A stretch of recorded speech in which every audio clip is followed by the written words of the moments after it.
Laipsnių karštis. Mes sėdėm šitoje fotografo gudelėje ir bijom iškišti nosies. Sveiki vėl mūsų sausumos kruizo po Portugaliją nuotykių ataskaitoje.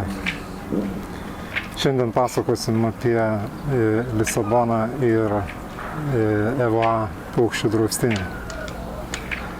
Lisaboną išvažiavom traukiniu, nes čia viskas labai gerai suorganizuota, 4 valandos tik tai išeina nuo Povoa de Varzim iki Lisabonos Apolonijos stoties. Na ir nuvažiavom ir kokie pirmi įspūdžiai buvo.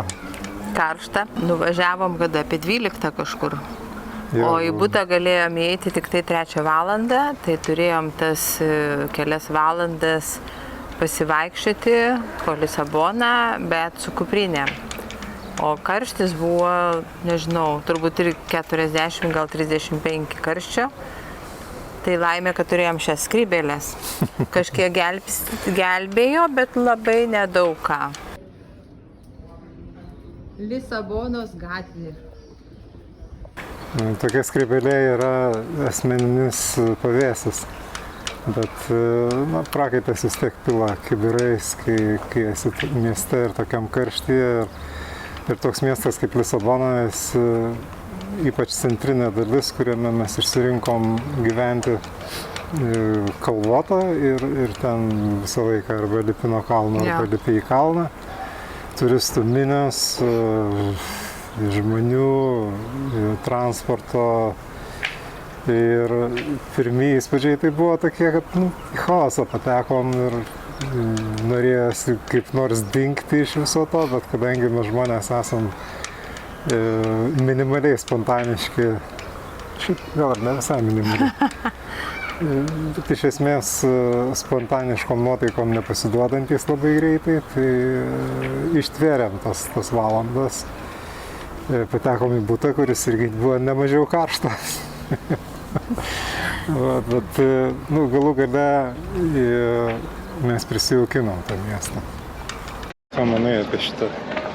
Ui, karšta. Lisabonos reikalą visą. Reikia vėduoklės naudoti. Karšta, dabar išėjom vakare. Kiek dabar 6:06. Labai tvanku. Ja, bet jau pradėjo vėsti. Bet jau ne taip karšta kaip dieną.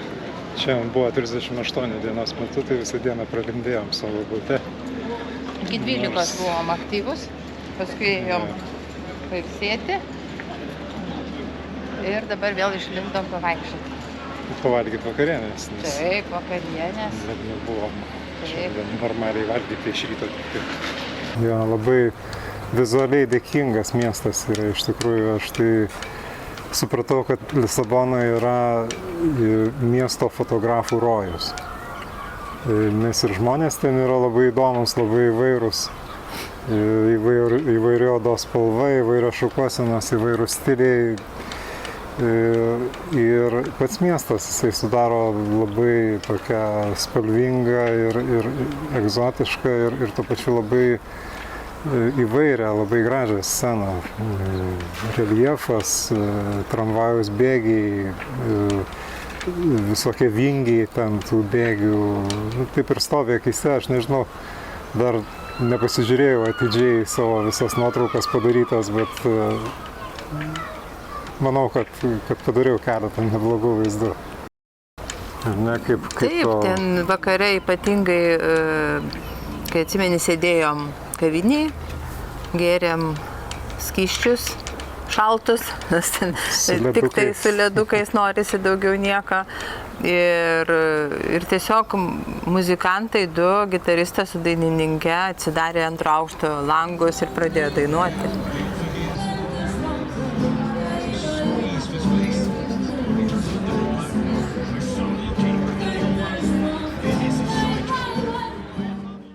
Rumunė tai sudalyvavo realiame realiame pasirodyme. Pagavo mane.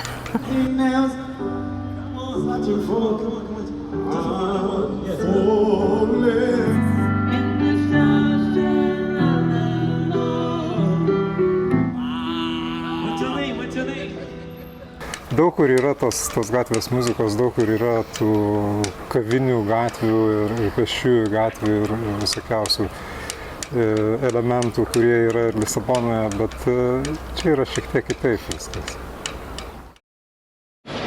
Taigi atvykom į miestelį Vilafranca de Gira.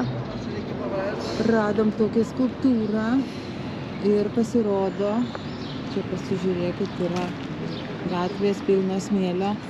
Pasirodo, čia vyksta korida.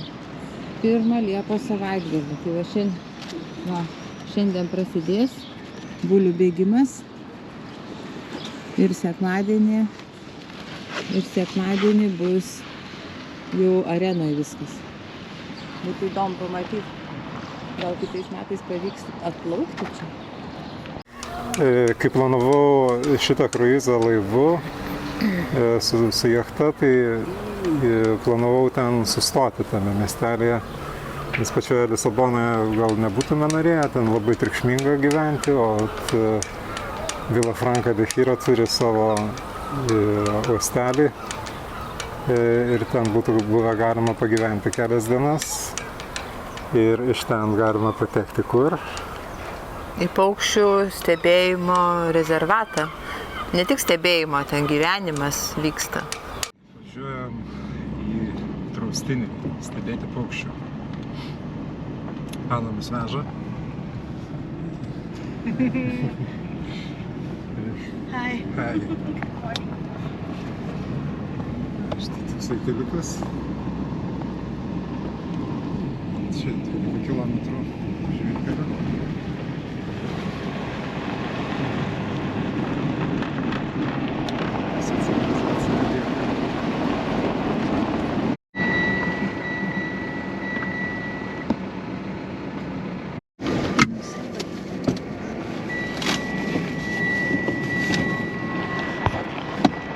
Gerai karšta jau. Karšta tu? Nieko,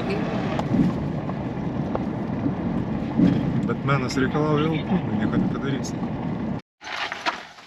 So, you guys can go upstairs through this because it's more beautiful, and I'll go through here. Okay. Vykome. Mes čia pirmi toks įspūdis, ne? Tai šiandien dar tik darbas prasideda. Nu, šiandien. Iš viso pataikėm, aišku, į pačią karščiausią turbūt šio sezono Dieną. Ir buvom vieninteliai tos dienos lankytojai to rezervato. Ir visas dėmesys darbuotojų buvo mums ir visą dieną mes ten labai maloniai praleidom. Katukas, vietinis.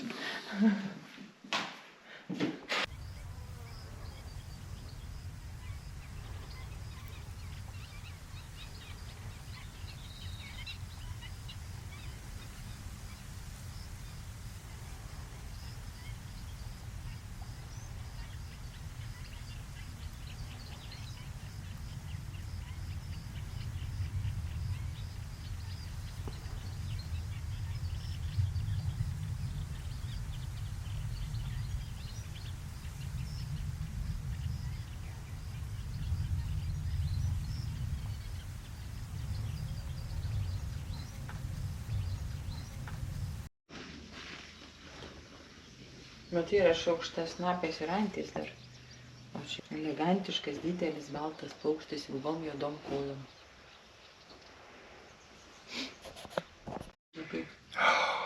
40 laipsnių karštis.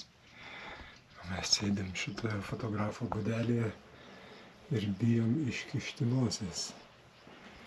Paukščiai irgi visi pasislėpė. Mes tolimiausiame parko kampe. Arba pavyks mums sugrįžti? Ar našliaušim? Kas ten žino?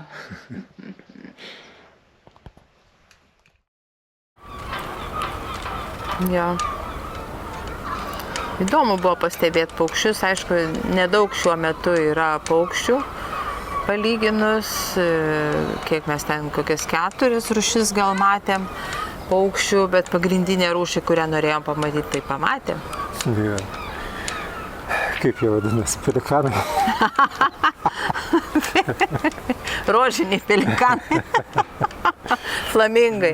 Jo, flamingus norėjom, mano vienas iš šitos kelionės tikslų buvo pamatyti būtent EVA draustinėje gyvenančius flamingus. Jie ten nemigruoja, o gyvena pastoviai. Užtat juos galima visus metus ten rasti. Tai pamatėm flamingus pačius pirmus. Jų ten ko gero daugiausia. Taip, daugiausia. Skaitant ten visokių tilvikų ir panašiai. Ten kažkokie buvo raudonom kojytėm lakstantis. Kažkas neatsimenu dabar. Bet jo, Ančių, aišku. Buvo ir pakankamai iš įvairių pusių leido save apžiūrėti ir taip pat fotografuoti ir visą kitą. Mes nesam tie tikrieji paukščių stebėtojai, paukščių fotografai, neturim nei įrangos tinkamos, nei patirties, bet vis tiek ten pakankamai geros sąlygos tą daryti, netgi vidurvasaryje, kai karštis ten siekia 40 laipsnių. Aš niekaip negalėjau atsigerti vandens, nes tai buvo pirmas kartas toks. Gėriau vieną stiklinę, kitą, kokias 5 iš eilės gal stiklinės. Ir ledinį vandenį su ledukais. Ir faktiškai tik dabar supratau, kodėl karštų, šiltų kraštų žmonės būtent geria ne šiaip vandenį, kaip mes iš krano, o su ledukais. Nes kitaip neišeina atsigaivinti.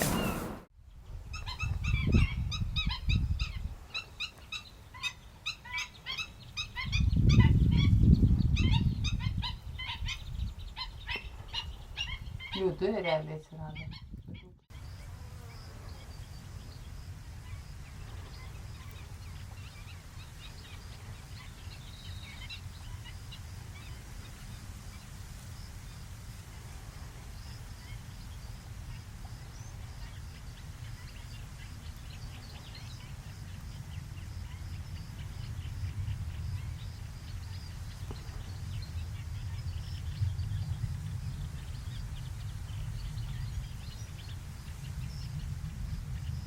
Su šitais 2 paskutiniais epizodais mes jaučiamės šiek tiek atrakinę Portugaliją, bet mūsų patirtis yra taškinė.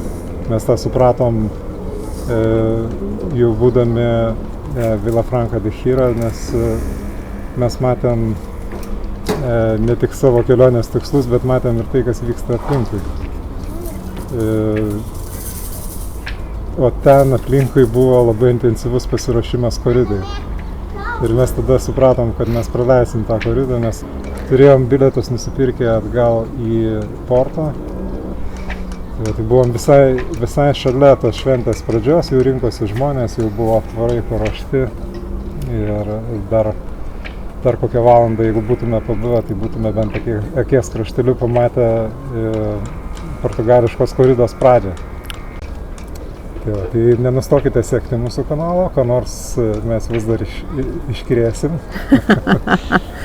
Mūsų Portugalijos kruizas prasitęsia mažiausiai pusę metų į priekį, dėl to, kad remontuosim laivą. Ir žiūrėsim, kaip visą tai seksis. Iki pasimatymų. Ate.